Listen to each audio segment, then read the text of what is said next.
Capital Radio. Siente la economía. Forex y CFD son productos apalancados. Podrían ser una inversión no adecuada para usted, ya que conllevan un alto grado de riesgos para su capital y podría perder más que sus depósitos iniciales. Por favor, asegúrese de que entiende todos los riesgos que conlleva.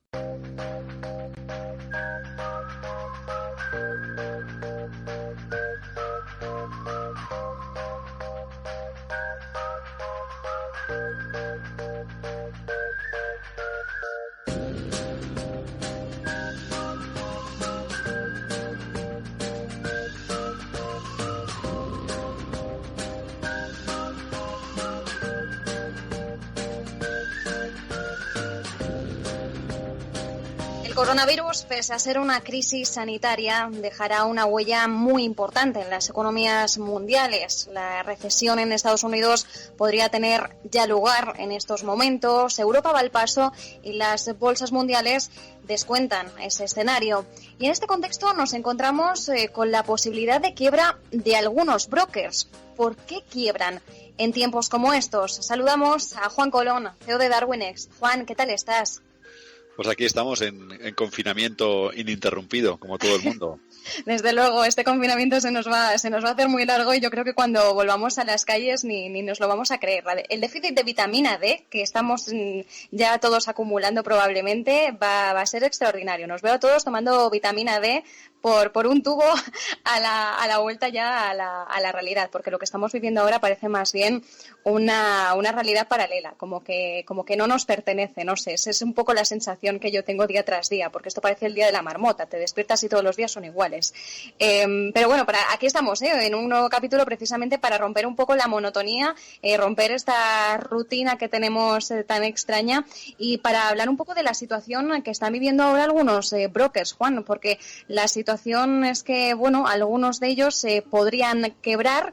Mi pregunta es ¿por qué pueden hacerlo? Y en el caso de Darwinex, ¿cuál sería el riesgo de que pudiera quebrar?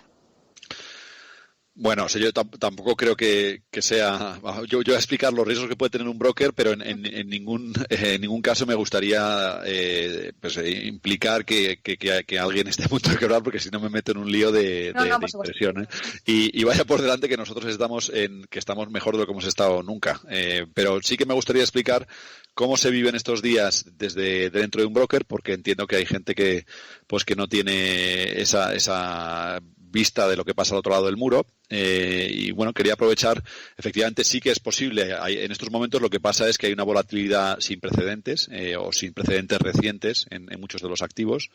Hemos visto, por ejemplo, pues cambios en el precio de, obviamente, las acciones, ¿no? Para todo el mundo, con subidas y bajadas. Ha entrado el mecanismo de salvaguarda, cortafuegos anticaídas y flash crashes de la bolsa de Nueva York, que llevaba sin usarse de 2013. O sea, ha habido unos momentos de volatilidad sin precedentes, y tenemos aquí en España pues que tampoco creo que sea un ejemplo de cosas mal hechas, ni muchísimo menos, pero sí que sabemos que el viernes pasado pues vi una noticia en prensa de que un broker, una agencia de valores española, pues había estado la CNMV y había entrado en intervención voluntaria porque tenía un descubierto que no podían afrontar. Se comportaron pues de la forma más responsable posible y están buscando la mejor forma de resolver el problema para los clientes, y estoy seguro de que la encontrarán. Pero lo que quería explicar es por qué pueden pasar este tipo de cosas, y de nuevo hablo sin tener ningún tipo de conocimiento de causa de otra cosa que nuestro propio broker. No quiero decir nada de nadie más que de nosotros, ¿no? No, es sentar simplemente unas bases que no de forma concreta en otros brokers, sino basándose en vuestra experiencia en la de Darwinex, pues un poco unas pautas genéricas, ¿no? Eso es. Entonces, la pregunta era, ¿por qué caen brokers? ¿Por qué quiebra un broker? Pues yo, si tuviera que resumir, el principal motivo por el que cae un broker en ausencia de mala administración o directamente de robar dinero de la caja, ¿no? O sea, de administración desleal por parte de sus gestores, y que mete la mano en la caja y se llevan el dinero a Brasil, que ese sería el escenario que ni contemplamos porque pues no va a pasar en una entidad regulada. El siguiente es el riesgo de mercado. El riesgo de mercado por dos formas. Uno, si el broker toma posiciones por cuenta propia, Es decir, pues apuesta de forma incluso direccional, ¿no? O sea, a lo mejor podría estar diciendo, pues yo apuesto invirtiendo en una serie de estrategias y la cosa va mal y me pego una castaña. O bien tomando posiciones por cuenta propia para dar liquidez a cuentas, o sea, para dar liquidez a posiciones de clientes, que sería creando mercado. O sea, que es, en principio un broker no puede hacerlo primero, pero hay veces que pasan cosas de forma involuntaria por errores operacionales, hablaremos de eso. O sea, no un broker normalmente no toma posiciones para intentar ganar, lo que sí que hace es tomar posiciones para dar contrapartida a clientes. Y esas posiciones pueden devenir, si se produce un evento de mercado muy brusco, en un riesgo de crédito sobrevenido, ¿vale? ¿A qué me refiero con eso? Pues hemos hablado hasta la saciedad en este programa de, por ejemplo, la garantía, ¿cómo se llama? La protección de balance negativo que impulsó el ESMA hace 2 años. ¿Qué implica eso? Pues que cuando hay clientes que operan con margen apalancados y se produce un movimiento muy brusco, por ejemplo, una caída del petróleo del 30%, pues los clientes que están en el lado equivocado de ese trade pueden llegar a perder más dinero que el margen que tenían con el broker. En ese momento, si el broker tenía una posición del mismo signo que los clientes para trasladar el riesgo, o sea, por ejemplo, Marta compra 300 millones de dólares de petróleo largo a Darwinex, apalancada. Entonces, Darwinex, como no queremos riesgo por cuenta propia, lo que hacemos es pasar esa posición de 300 millones a nuestro prime broker y acaba, por ejemplo, con Goldman Sachs. Y se produce una caída del precio del petróleo del 35% y Marta estaba apalancada pues 10-1, pues Marta ha perdido todo el dinero que tenía. Y si no somos capaces de cerrar la posición de Marta con Goldman Sachs antes de que el precio se vuelva a nuestra contra, pues ahí hay una pérdida. Una pérdida mayor de la depositada. Marta en este caso perdería todo lo que tiene, pero además, si por la razón que fuera no conseguíamos cerrar el trade de cobertura con Goldman Sachs, pues a lo mejor perdíamos 5 millones de euros en ese trade. Y esos 5 millones de euros van contra el capital del broker. Si no hay suficiente capital como para hacer eso, pues entonces falta dinero en la caja. O sea, es tan sencillo como eso. De acuerdo. Entonces, ¿qué es el riesgo? O sea, ¿cuál es el riesgo que nos ha llevado a esto? Ha sido el riesgo de mercado, porque se ha producido un movimiento muy grande. En última instancia, la quiebra no se produce por riesgo de mercado, se produce por un riesgo de crédito, de contrapartida, porque Marta, en este caso, es insolvente. Uh-huh. Nosotros, en ausencia de la garantía de protección de balances negativa, podríamos ir contra Marta para decir, oye, Marta, que nos debes 5 millones de euros. O sea, además de perder los 5 millones tuyos, nos debes otros 5 millones a nosotros. Pero en caso de que Marta no tuviese suficiente capital para hacer frente a eso, pues tendríamos que ir nosotros con nuestro capital. Y si no lo hay, pues entonces el broker ha caído porque ha caído su cliente Marta. De acuerdo. Aquí el broker sería el perjudicado precisamente por la contrapartida, por no poder hacer frente a Marta a esa contrapartida. Eso es. O sea, en este caso sería el riesgo de contrapartida contra sus clientes que nos ha hecho caer. Es un riesgo sobrevenido de un riesgo de mercado, pero es ese que se nos ha llevado por delante. De acuerdo. Podría pasar lo mismo del otro lado. Pongamos que otro cliente de nuestro prime broker ha tenido un problema y ha perdido mucho dinero y se lo ha dejado a deber al prime broker. Entonces, ese prime broker en el que un cliente en paralelo con nosotros ha dejado un desfalco, pues puede hacer que caiga el prime broker y que nos venga el desfalco a nosotros heredado sobrevenido. O sea, tenemos un riesgo de contrapartida por los dos lados. Uno con los clientes y otro con la contrapartida. Vale. Con el prime broker. Ese es el principal riesgo de poder caer. Entonces, este es el motivo por el cual es tan importante y tan beneficioso, he de decir, por ejemplo, la intervención del mercado de ESMA. Nosotros éramos muy conscientes de que había situaciones de lo que se llaman los fat tails, las colas largas en movimientos de mercado grandísimos en los que, pues, por ejemplo, ahora mismo nuestro principal miedo es que, y no lo digo en el mal sentido, es que, por ejemplo, de un viernes a un lunes, alguien anuncia que hay un estudio muy prometedor que con un medicamento mágico cura el coronavirus en 2 días administrándolo a todo el mundo. ¿Qué pasa en ese momento? Pues en ese momento, no lo sé, nunca he sido analista de mercado ni me metería a eso, pero puede subir.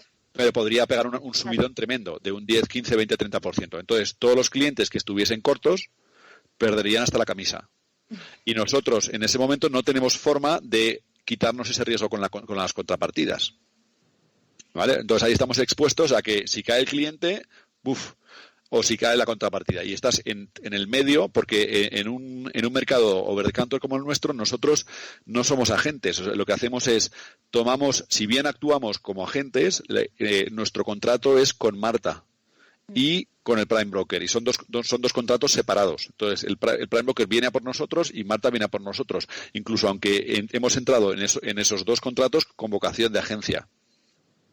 O sea, somos un intermediario, pero somos un intermedio interpuesto con riesgo de contrapartida entre los dos lados. Vale, es decir, el riesgo podría venir de dos lados y claro, en este caso vosotros, tenéis que responder a Marta, al cliente en concreto, tenéis que responder al Prime Broker y la ESMA en esta situación, ¿cuál es el papel que juega? No, la ESMA lo que hicieron muy bien. Como regulador, digo, claro. No, lo que hicieron muy bien. De hecho, solo tienen que haber hecho eso. La parte del balance negativo, por ejemplo, es un problema porque el riesgo el balance negativo lo que hace es da un incentivo perverso. O sea, si hubiesen dado la garantía de balance negativo en ausencia de limitación de apalancamiento, nosotros muy posiblemente hubiéramos abandonado el negocio de CFDs. ¿Por qué? Porque si le ofreces a alguien la posibilidad de jugar a todo o nada, y si gana, gana, y se forra con apalancamiento, y si pierde la casa, pues todo el mundo tiene un incentivo tremendo a comprar opciones gratis, que es lo que te están dando, ¿no? O sea, yo compro una put sobre esto gratis, y si suena la flauta me forro, y si no, que se aguanten estos porque no pueden venir contra mí. Y Juan, ¿de qué forma desde Darwinex podéis vosotros de alguna forma limitar estos riesgos? Bien, ahora entramos en esta parte, pero lo importante de todo esto es que entiendan, o sea, de qué forma, o sea, la mejor forma, como las enfermedades, lo mejor es prevenir antes que curar. Entonces, la forma de prevenir, ¿cuál es? No dar apalancamiento. O sea, o dar la menor cantidad de apalancamiento posible. Entonces, en ese sentido, ha sido muy bueno lo de ESMA porque prohíbe a todos los bloques regulados competir por apalancamiento. Cosa que ha sido buenísima porque si no, pues hubiera sido difíciles estos días. O sea, se han producido... Fue una medida en su día que en estos mismos capítulos aplaudías cuando salió la regulación de la ESMA, este límite al apalancamiento. Realmente hubo muchos detractores, pero desde aquí lo aplaudimos en un capítulo precisamente por lo que estás explicando ahora. No, yo creo que lo del límite de apalancamiento ha sido lo mejor que podían haber hecho para toda la industria. O sea, lo hicieron... Bueno, o sea, el hecho es que está hecho y está muy bien hecho. Eso es todo lo que tengo que decir al respecto. De alguna manera, sí que hablé de la paradoja de imponer, por un lado, el límite del apalancamiento y, por otro lado, dar un tremendo incentivo para apalancarse, que es la protección de balance negativo. Porque la protección de balance negativo, como te he dicho, es regalarle una opción al cliente. Entonces, si te regalan una opción, lo que quieres comprar es lo más que puedes, de nominal. O sea, que de alguna manera el tener... a igualdad de condiciones, prefieres tomar más apalancamiento con balance negativo, o sea, con protección de balance negativo que sin él. Y eso, pues de alguna manera, un poco como... si bien limitaron el 31 el euro dólar, te están dando un incentivo para coger todos tus trades con 31. Pero bueno, en fin, ya está hecho y en el contexto de todo es un daño menor. O sea, no hay problema por ahí. Entonces, dos formas de mitigarlo. Una es no dar apalancamiento a tus clientes y otra es, y esta es importantísima también, es a lo largo de a mí me llama... más o menos 2 prime brokers nuevos a la semana, más o menos. Sí, o sea, es una pesadez. O sea, es una pesadez porque saben que hacemos muchísimo negocio con ellos. Entonces, pues un cliente como nosotros pues puede suponer, pues de hecho, iba a decir centenas de miles de euros. No, o sea, puede ser millones de euros de comisiones lo que les hacemos al año en estos momentos. Son la principal partida de coste de nuestra cuenta de pérdidas y ganancias. Disculpa, entonces, Juan, una cosa. Claro, es que justo ahora me ha venido la duda. Entonces, ¿son ellos los que os buscan a vosotros normalmente? Por lo general, o sea, vamos a ver, aquí el que buscas tú no te quiere a ti. Y el que es un poco como, pues no sé, como la búsqueda del otro sexo, supongo. Sí, sería como un poco ligoteo, ¿no? Es como el ligoteo, o sea, viene a ser lo mismo. O sea, tú no quieres a los que te quieren y no te quieren los que quieres tú. Ahí me explico. El acceso a balances sólidos es cada vez más difícil. Y entonces, si antes para tener una relación de prime brokerage, o sea, de brokeraje institucional con, por ejemplo, VS, necesitabas un balance de 10, 15, 20 millones de euros, ahora muy posiblemente con menos de 80 o 100 millones de euros no puedes tratar con ellos directamente. Entonces, esto lo que hace es que haya una cadena intermedia de intermediarios que lo que se dedican es a agregar volumen entre muchos usuarios en el siguiente nivel como nosotros para poder obtener directamente la liquidez de los prime brokers, ¿no? Y ahí está el modelo de los primes of primes. Y dentro de eso, pues hay empresas más grandes, más consolidadas. Por ejemplo, puede ser Saxo, que es una empresa que tiene pues 20 y tantos años, que está participada por empresas potentes, que tiene una licencia bancaria en el territorio europeo, etcétera, que nosotros estamos con ellos porque son grandes. ¿Por qué? Pues porque en la medida en que son sistémicamente importantes, sabes que uno, van a tener mejores controles de riesgo y dos, si realmente se lía pardísima, hay mucha más probabilidad de que el gobierno rescate a esos que no que rescate a los otros, ¿no? Entonces, en ese sentido, ande o no ande, caballo grande. Ese es el debate. Mejor acogerse a los fuertes. Eso es. Entonces, nosotros hemos trabajado siempre con Saxo, entre otras cosas, por eso.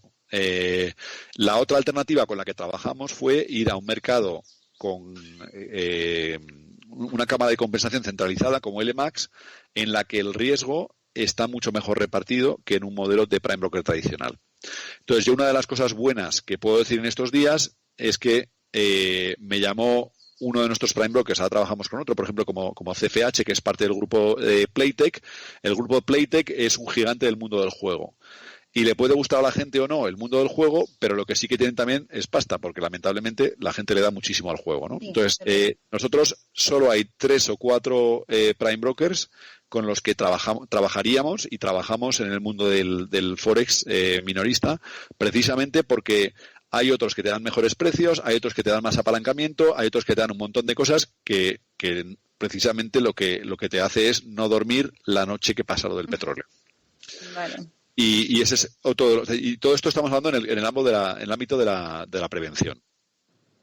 Ahora entramos ya, si ya estás en una situación en la que se está produciendo mayor volatilidad, como por ejemplo esta semana, no sé si lo habéis visto, el precio de los futuros del oro y la correlación entre los precios del futuro del oro y los CFDs del oro se ha roto completamente, porque está el mercado roto. O sea, no sé exactamente qué es lo que pasa porque estoy a 150 cosas, pero está COMEX buscando alternativas porque nadie es capaz de entregar oro físico por el pico de demanda que ha habido. Otra cosa similar está pasando con el dólar. O sea, todo el mundo quiere dólares en estos momentos para salirse de posiciones y no hay dólares en el mercado. Entonces está el mercado muy, muy, muy peligroso ya desde un punto de vista ya no de precio, o sea, estoy hablando ya de fontanería. Claro, porque no hay nada que respalde todo lo que se está solicitando. Eso es, lo peligroso no es cuando se mueve mucho el precio. Siempre que haya un precio, por ejemplo, no hay peligro de balance negativo, porque si hay un precio te puedes salir de las posiciones. Sí. El problema es cuando se produce una cosa tipo lo del el franco suizo contra el euro en 2015, que de golpe y porrazo baja el precio de 1,20 a 1,10 sin precio intermedio. Entonces, el cliente entra en balance negativo en 1,18,7 y tú no te puedes salir de la posición hasta 1,10, que es cuando vuelve a abrir el mercado. Y mientras tanto, pues FXCM y todo esto al garete precisamente por actuar como agencia, o sea, por cubrirse las posiciones. De no haberse cubierto las posiciones, posiblemente hubieran sobrevivido, que ese es el otro punto que hay, ¿no? Pero bueno, ahora entraremos en eso después. De momento, la otra cosa que pasa es, ¿qué pasa cuando ves que el apalancamiento que tú tenías para tus clientes en el oro se revela como excesivo para las situaciones de mercado actuales excepcionales en las que te mueves, en las que tienes que subir margen? Pues entonces lo que pasa ahí es que tienes que mandar un email corriendo a tus clientes, como mandamos ayer, para decir que vamos a subir los requerimientos de margen para que si quieres mantener tus posiciones en el oro, tienes que poner más margen, porque si no estás poniendo en riesgo tanto a nosotros como al resto de clientes. De acuerdo. Y eso nos lleva al siguiente riesgo sobrevenido, que es el riesgo operacional. Entonces, eso es una cosa que es que no la puedes hacer nunca, porque puede ser, o sea, si tienes mal configurado el sistema de gestión de riesgo, pueden empezar a saltar posiciones de clientes y puedes, en un mercado con poca liquidez, puede pasar que de repente muevas casi tú el mercado con tu prime broker, porque empiezas a mandar un montón de flujo, salta el stop de uno, te coge el stop de otro grande en una hora mala y de repente se mueve el precio, varias figuras solo en tu prime broker y saltan más stops y te montas tu propio mini flash crash. Vale. Que es todo formas de riesgo operacional. O sea, esa operación de cambio de márgenes, que es una operación delicada, es casi una operación a corazón abierto, en el equivalente de un broker, pues te falla o bien la fontanería del mercado o te falla bien tu fontanería de gestión de riesgos y entonces la lías y bueno, probablemente eso no es el tipo de cosa que te hace quebrar, pero sí que es el tipo de cosa que en nuestro caso, tranquilamente, una cagadita de esas nos puede costar tranquilamente entre 50 y 100.000 euros, ¡pum!, pero en cuestión de 10 minutos. Aparte de que te ponen en el punto de mira, porque al final, claro, eso es, porque es gente muy cabreada. Eso claro. es, hay temas, tienes el riesgo reputacional sobrevenido de decir, madre mía, estos tíos me dan yuyu, saco el dinero, ¿no? O sea, ese es el y ese es ya el último, o sea, si sobrevives a los otros dos, o sea, el riesgo de mercado es muerta súbita, como te he dicho. El riesgo operacional puede ser pues el primer cañonazo que te empieza a hacer vías de agua, pero todavía lo sobrevives, pero ya estás medio tocado. Y por último te vendría el riesgo ya de negocio, que es lo que puede pasar en última instancia, pues con la situación del COVID, por ejemplo, si se prolonga, ¿no? Entonces, ¿qué pasa ya entrando en la parte de los economics de un broker en un mercado como este? ¿Cómo estamos viendo nosotros esto? Pues estamos viendo esto, debemos ser de los poquísimos sectores que ganador neto de todo esto. ¿Por qué? Porque en el fondo pues estamos en el sector de los videojuegos. O sea, ahora mismo está la gente en casa, ¿qué haces? O Netflix, o la PS4, o le das al trading. Justo, ahora mismo es el entretenimiento, que puede ser entretenimiento de mercado, ¿no? No deja de ser entretenimiento. Por eso, o sea, que no deja de ser un videojuego de todos contra todos. O sea, esto es el trading es una forma de Fortnite. O sea, no nos engañemos. O sea, entonces, en ese sentido, nosotros ahora mismo, ¿qué pasa cuando aumenta la volatilidad? O sea, me pregunta mucha gente, ¿es buena la volatilidad para un broker? Y la respuesta es, depende. Un poco sí, porque hace que la cosa, pues, da vidilla, ¿no? Hagan juego, señores, y en ese sentido facturamos mucho más. Pero también pasa que, obviamente, en la medida que rota más la gente, pues tienes más probabilidades de perder, porque es que cuanto más peaje de comisión pagas al mercado, que es al final lo que nos llevamos nosotros, pues también tienes posibilidad de perder más dinero. Ese es un punto. Y luego hay otro punto, y es que los mercados habían estado operando en rangos más o menos acotados durante bastante tiempo, y pues muchos activos se han salido de rango, ha subido muchísimo la volatilidad y ahí es cuando la gente pierde mucho dinero, porque se acaban quedando del lado equivocado, se emperran por la aversión a la pérdida en mantener posiciones perdedoras y al final pues los acaba llevando por delante. Y entonces, ¿qué nos pasa a nosotros como broker? Pues en estos momentos la verdad es que nos está yendo mejor que nunca por varias cosas. Uno, porque ha vuelto la volatilidad, y otro, porque el trabajo que estamos haciendo a lo largo de los años de generar contenido, en particular en YouTube, y el equipo que estamos montando ahí, está haciendo que suban las altas muchísimo y estamos acelerando. Siempre hemos venido creciendo porque cada vez teníamos más clientes, pero ahora está creciendo el número de nuevos clientes. O sea, la empresa, yo creo que estamos entrando en el punto de inflexión que llevábamos años buscando para ir creciendo. En ese sentido, hemos sido ganadores netos de todo esto.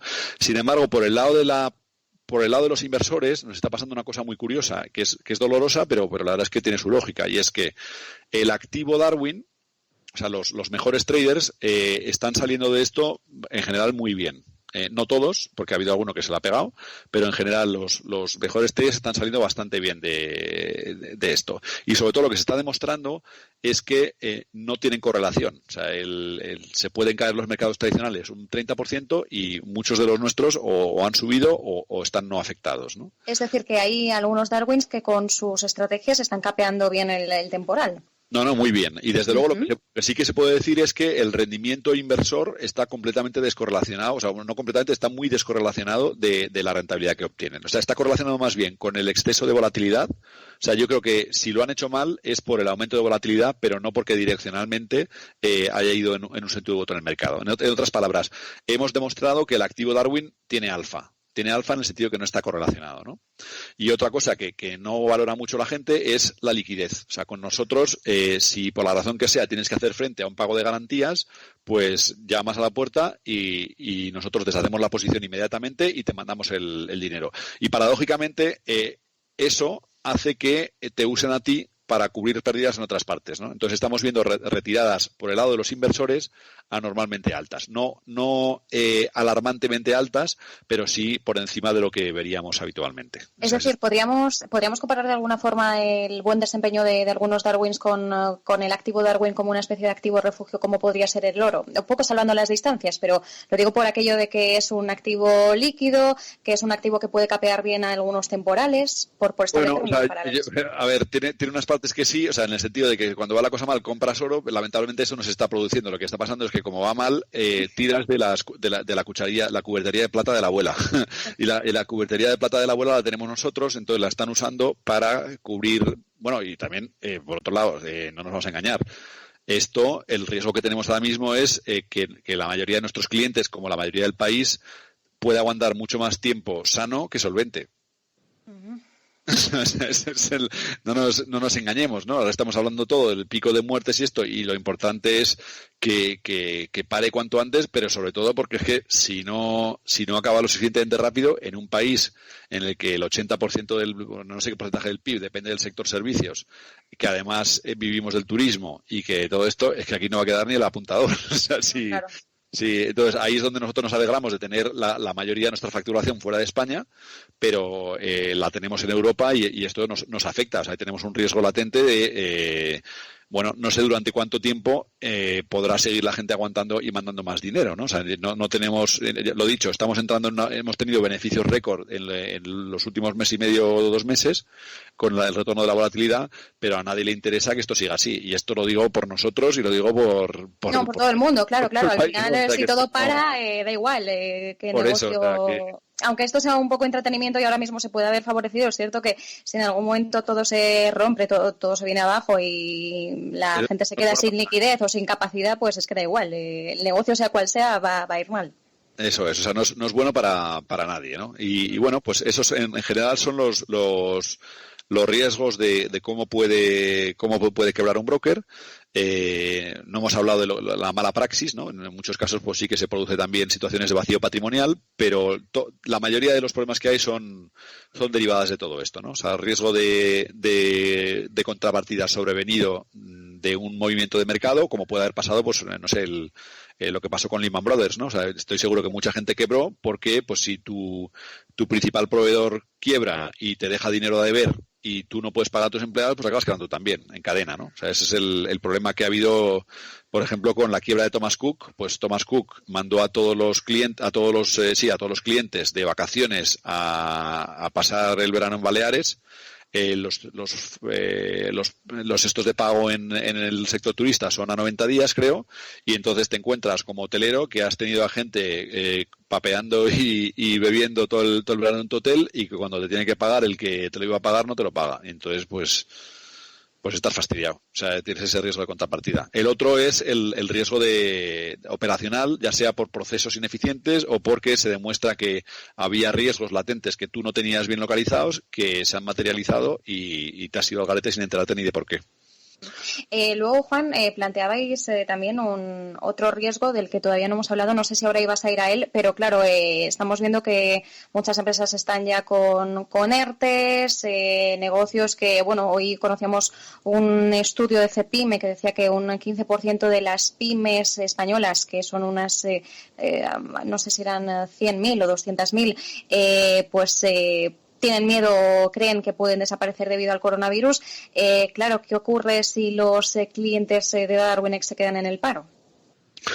Bueno, yo de momento, quiero decir que los empleados de Darwinex estamos ahora mismo buscando a gente, entonces me gustaría aprovechar nuestra presencia en antena para decir que estamos buscando un director financiero de cumplimiento. Si hay alguien que tenga conocimiento e interés por el sector del brokeraje con una formación analítica y que le guste lo que hacemos, pues que se ponga en contacto con nosotros, porque estamos contratando eso, y también estamos montando un equipo de contenidos con traders cuantitativos que puedan pues ayudarnos a estudiar todos los datos que tenemos y sacarle provecho por ejemplo, la conversación que he tenido hace un momento ha sido, estamos buscando al mejor experto del mundo en optimización de engagement en YouTube. ¿Por qué? Porque tenemos ahora mismo una curva de visitas en YouTube que está entrando en modo exponencial y pensamos que si lo hacemos bien podemos multiplicar eso por 10, porque hasta ahora hemos puesto muy poco trabajo en la optimización de eso, ¿no? O sea, entonces, por nuestro lado, que nosotros, al revés, estamos con el problema contrario. Nos estamos quedando sin oficina.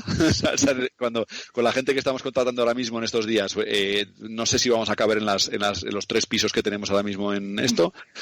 Una de las cosas buenas que tenemos es que muy posiblemente pues encontremos una oficina buena a mejor precio que hace un par de meses. O sea que nosotros, la verdad, hasta ahora somos ganadores netos. Pero claro, nuestros clientes, el dinero que nos mandan son ahorros. Y si tienen que tirar de los ahorros, pues entonces claramente no lo tienen con nosotros, ¿no? Y eso es un problema muy, muy serio. Yo personalmente creo que es muy importante dar con una solución fiscal a todo esto. O sea, creo que es imperativo que el gobierno se dé cuenta de que aquí, si no ayudan, puede haber una crisis de liquidez muy grande en el que muchas empresas sanas, fundamentalmente sanas, caigan por una necesidad de circulante sobrevenida como esto que ha pasado, ¿no? Y la verdad es que me preocupa mucho que sean capaces de dar con la... Bueno, me preocupa, vamos, me gustaría pensar que van a ser capaces de dar con la tecla porque no sé, cuando ve uno que han comprado no sé cuántas más mascarillas que no funcionan, pues o test que no funcionan, pues te da un poco de canguelo, la verdad, la situación. Sí, porque al final no sabes muy bien la gestión, hasta qué punto es acertada, ¿no? Y ahora mismo no nos podemos permitir tampoco muchos errores en ese tipo de gestiones. Bueno, lo que creo que sabemos es la gestión por fuerza es desacertada. Uno, porque esto, cuando pasa, se lleva por delante cualquier cosa, o sea, siempre haces errores. La clave es que los errores que hayan hecho los rectifiquen lo más rápido posible. Y quiero pensar que bueno, tienen todos los incentivos para hacerlo. Más allá de eso, pues yo personalmente pues tengo 43, ¿no? Y veo esta crisis como el final de la primera mitad de mi vida, porque creo que después de esto van a cambiar muchas cosas. No sé a qué, pero van a cambiar muchísimo, ¿no? En cualquier caso, por ejemplo, el caldo de cultivo de desigualdad que hemos tenido en los últimos 15, 20 años, que ha hecho que haya un porcentaje muy significativo de la población que no tenga ahorros como para poder sobrevivir a 2 o 3 semanas o 4 semanas en paro. Eso es una sociedad enferma. O sea, no puede ser que a la gente le dure mucho más el mes que el sueldo. O sea, es algo que no... A largo plazo es insostenible y ahora mismo es donde se va a ver, ¿no? Porque en última instancia la única solución a todo esto no es monetaria, o sea, la solución monetaria no está ni se le espera, tiene que ser por fuerza fiscal. Y al final lo que tendrá que pasar aquí es que aquí hay un daño al PIB que será el que sea, de un 10, un 15%, no lo sé, no tengo ni idea, no estoy metido en eso, pero la solución racional es que el Estado socialice las pérdidas, asuma las pérdidas para que todo el mundo continúe, o sea, nos financia a todos las 4 o 5 o 6 semanas que hacen falta. Será ineficiente, a lo mejor acabará financiando a gente que no lo necesita y tal, pero lo que hace falta es que bajo ningún caso entremos en una crisis de confianza en la que las empresas dejan de tratar entre sí porque tienen miedo de si van a poder cobrar, ¿no? Eso es lo que no puede pasar, porque si pasa eso se para la economía y entonces se acaba todo. A partir de ahí, la siguiente pregunta es, vale, esa pérdida del 15% del PIB o el importe que sea, ¿quién se la come? ¿No? Ese es el otro, ¿no? Y cómo la recuperas vía impuestos, ¿no? Y entra la presión de quienes querrán, pues mira, por los ricos que se jodan, ¿no? Que es un poco la... Bueno, y el debate también está en si hay que recuperarlo vía impuestos, que también eso es... no sé si era Mario Draghi, creo que comparaba, decía, bueno, en tiempos de guerra no lo cobrábamos vía impuestos, quizás ahora tendríamos que atajarlo de otra forma, ¿no? Bueno, pero vamos a ver, o sea, esa es otra... sí, en última instancia hay que cobrarlo. O sea, ese es el tema. Sí. Entonces, las grandes crisis en la antigüedad, que las hemos olvidado, pues la alternativa a eso es imprimir dinero e ir devaluando la base de la divisa, que es lo que hacía pues periódicamente en el Imperio Romano. Cada X años se producía una revolución porque cuando le habías robado los ahorros a suficiente gente, pues la gente se enfadaba mucho y eso es de lo que están hechos las revoluciones, ¿no? Y yo creo que este tipo de cosas, no sé cómo de cerca estamos o no de tener suficiente caldo de cultivo, pero tiene que haber mucha gente muy emputecida, por decirlo en plata, porque al final si estás metido en un piso de 45 metros cuadrados con tus 2 hijos que te acaban de echar del trabajo y no sé qué y no sé cuántos, y encima ves que el sistema no es justo, pues al final el personal se acaba alterando y tengo que decir que con razón. Claro, y si me lo permites, Juan, tampoco descuidemos a los más jóvenes, ¿no? Porque al final, millennials que ya tenían o habían conseguido meter la cabeza en el mercado laboral, esos millennials a los que se les prometió en su día que si estudiaban una carrera universitaria que podrían tener acceso al trabajo de sus sueños, esos millennials que han estado mucho tiempo, muchos años en paro, y quizás ahora algunos de ellos han conseguido meter al fin la cabeza en el que es su sector, y por haber metido la cabeza tarde, son los primeros en el punto de mira pues para sacarlos fuera en cualquier crisis de este tipo. Bueno, claro, pero es que esta crisis al final lo que hace es testar la cohesión social, ¿no? Es la cohesión social entre diferentes estratos sociales en cuanto a lo económico. El que tiene mucho dinero ahorrado, pues esto lo lleva mucho mejor porque probablemente está en una casa con piscina y con jardín, y porque se puede permitir pegarse 3 meses sin trabajar y no lo sé, o sea, ceteris paribus lo lleva mejor quien tenía ahorros que quien no tenía ahorros. No, pues y luego por otro lado está también la derivada de intergeneracional, o sea, en estos casos el de 10 años, bueno, se le da igual, pero al de 20 años, efectivamente, como decías tú, ese no tiene ahorros y le va, o sea, la probabilidad de que esto le contagie y le haga mucho daño es muy baja, es muchísimo más baja que el que tiene 60 o 70, ¿no? Entonces, de alguna manera, pues no lo sé, igual lo racional acabará siendo confinar a los mayores para protegerles hasta que se encuentre la forma hasta que los hospitales den abasto y hasta que se encuentre la forma de resolverlo, pero el tema es que todos encerrados en casa no podemos aguantar mucho tiempo. Ese es el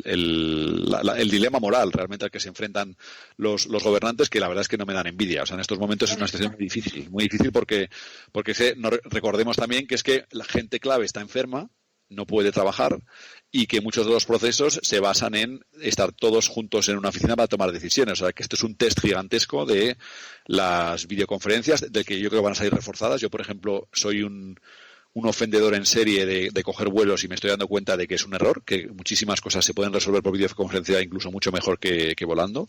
Ya, sí, eso nos va a enseñar esta crisis, desde luego, que muchas reuniones presenciales podrían evitarse y solucionarse con una videollamada.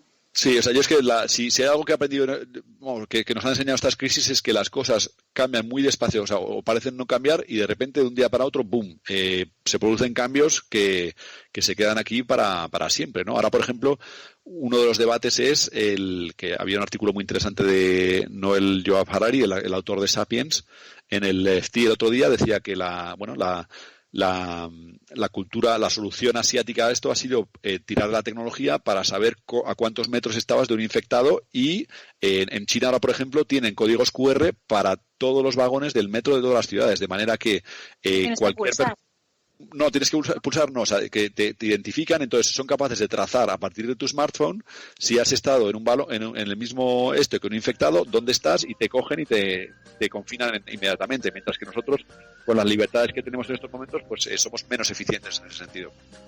Pues qué interesante, lo de los códigos QR no lo había leído yo, me parece muy interesante. Al final es cierto que algunas personas que ahora mismo pues salen positivas por coronavirus no saben muy bien de dónde les viene, y eso sería una forma muy interesante de poder rastrear, ¿no?, nuestros pasos y poder llegar al menos a una conclusión de dónde ha podido venir. Pues muy interesante, Juan. Nos pone ya Alberto la música y eso significa que ya se acaba este episodio. ¿Por qué cae un broker? ¿Cuáles son los riesgos por los que puede caer un broker? Bueno, pues si han escuchado esta intervención de Juan Colón, CEO de DarwinX, ya lo saben.